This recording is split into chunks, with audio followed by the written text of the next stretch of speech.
ሰላም ሰላም ናይ ሙቢኢቱ ቤተሰብ ተኸታተልቲ ከመይ እኒአኹም ዳሕና ዲኹም? ኣነ ዳሕና እግዚአብሔር ይመስገን።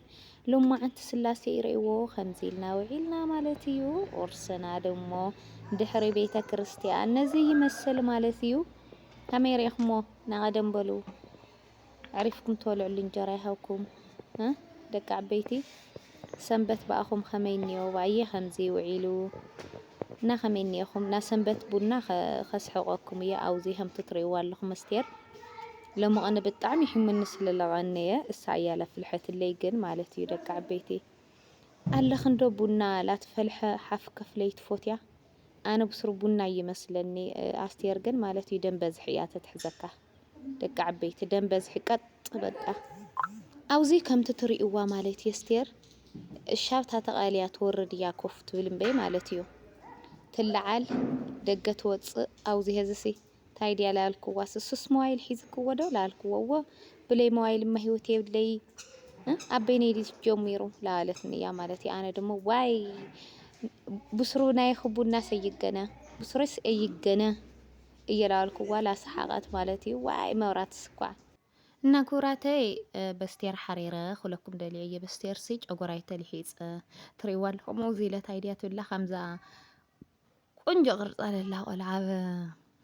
ቲክቶክ እና ፅሪት ለላ በቀደም ኣይለቀለድኩም ነርኩ ዋይ ኣነ ሃምቦፍ ተልህልየኒ ከምዚ ኢለ እየ ክሰርሕ ነይረ ላበለት ሒቓ ኣፍርነ ጥላ በለት እያ ላሰሓቃትና ማለት ይኸው ቡና ቀይሕ ቡና ከማየ እያ ሳውን ቀይሕ ቡና ትፎትንና ኣብዚ ከዓ ሽምዓ ኢላወላኹ እየ ብትክክል ስኢሉ ይሕምኒ ይቐኒ ማለት እዩ ደቂ ዓበይቲ ወይ ማዕረይ ጥዕና ዳርጋ ስውንውን እያ ግን እግዚአብሔር ይመስገን ተመስገኑ መድሂና ዓለም ኣቦይ ላይለ ሃበል መን ሂብወና እዚኣ ሽምዓየ ኢልሓብራኹ እየ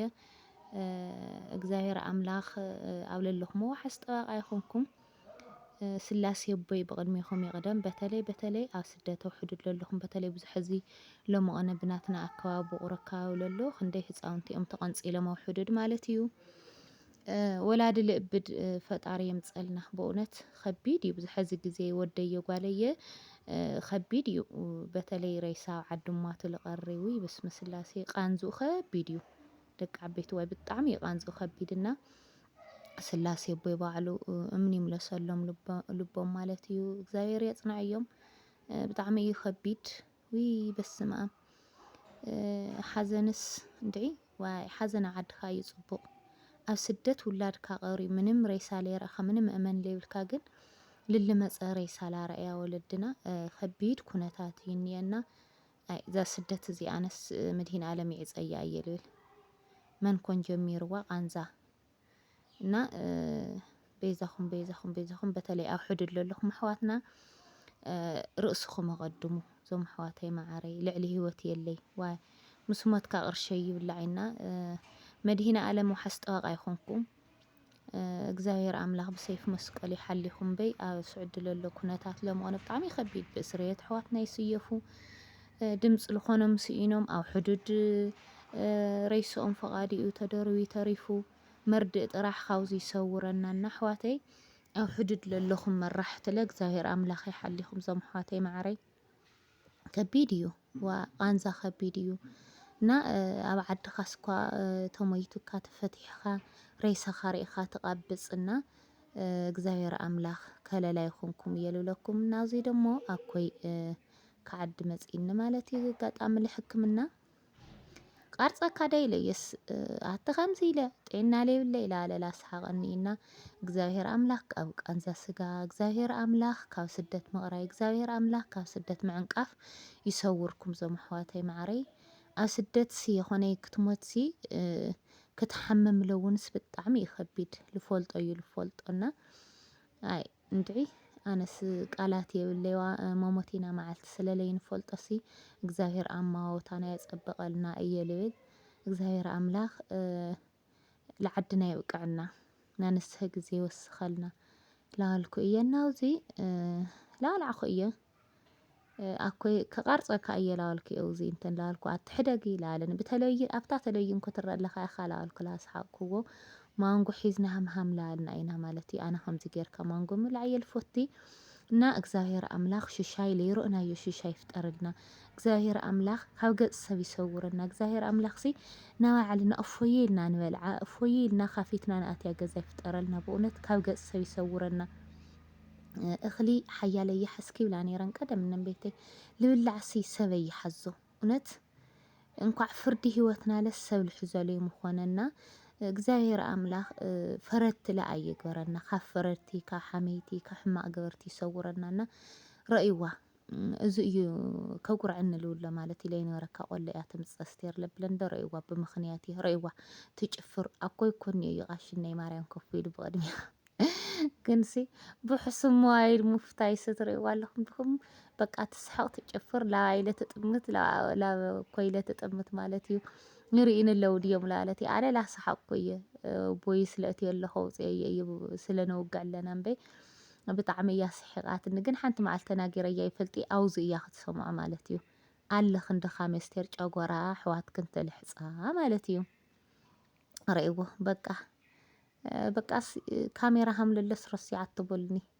ኣውዚ ግን ፀውየያ እየ ዋይ ናይ ክቡድናስ ብስሩ ይቕረኻ ላበልክዋየና 100 ግዜ እያ ትለዓል ክስካዕ ወልተ ስተካ 100 ግዜ ስካዕ ካልኣይ ተፍልሕልካ